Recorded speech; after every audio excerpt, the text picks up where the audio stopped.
Bombardier recently announced a partnership with Airbus, where Airbus takes a 50.01% majority stake in the C Series airliner program. At the recent Dubai Airshow, AIN caught up with Bombardier Commercial Aircraft President Fred Cromer to learn more about the program's proposed ownership structure and the company's future single-aisle product strategies. So, very exciting development more recently on the C Series is the announced partnership with Airbus, and having Airbus as a partner bringing the C Series 100 and 300 to really address the single-aisle market from 100 seats up to 150 seats with the C Series, and then with their own product line up to 220 seats in a narrow-body product is incredibly exciting. It's really going to unleash the value of this program and allow the C Series to realize its full potential.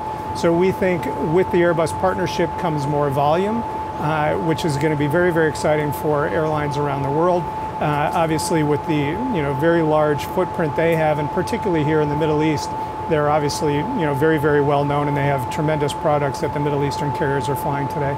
The U.S. Commerce Department recently issued a preliminary ruling to levy a 300% tariff on Bombardier's sale of 75 Canada-built CS100s to Delta Airlines. The ruling stems from a complaint filed by Boeing that claims the CS100 competes directly with the 737 MAX 7 at government-subsidized prices far below the cost of production. The second phase of that is really the more difficult challenge, where Boeing has to prove damages in that case, which will be very difficult because they don't have a product that competes with the CS100, which is what Delta ordered in the campaign that we were working with Delta on in the US. So the second phase of that is they really have to prove damages, and that's going to be difficult because, again, if you speak to Delta, they would say that Boeing didn't have a product to compete, they weren't invited to compete, so how can Boeing be damaged?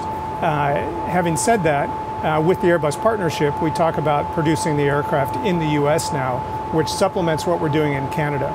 So for us, given the volume that we think will come with the Airbus transaction, having that facility in Mobile, which is where Airbus is producing their aircraft today, allows us to have that incremental capacity, supplementing what we do in Canada, a full and complete manufacturing facility that will be very exciting for us at Bombardier, and certainly for the U.S., bringing production to the U.S.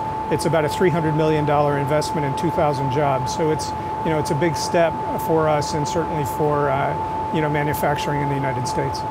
It remains unclear how the decision to build the C Series in Mobile, Alabama could affect the final ruling on the anti-dumping matter by the U.S. International Trade Commission in February 2018.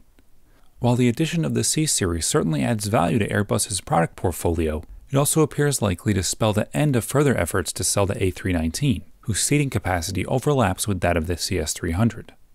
Airbus CEO Tom Enders said, quote, "We haven't sold any A319 since 2012. That says it all," unquote.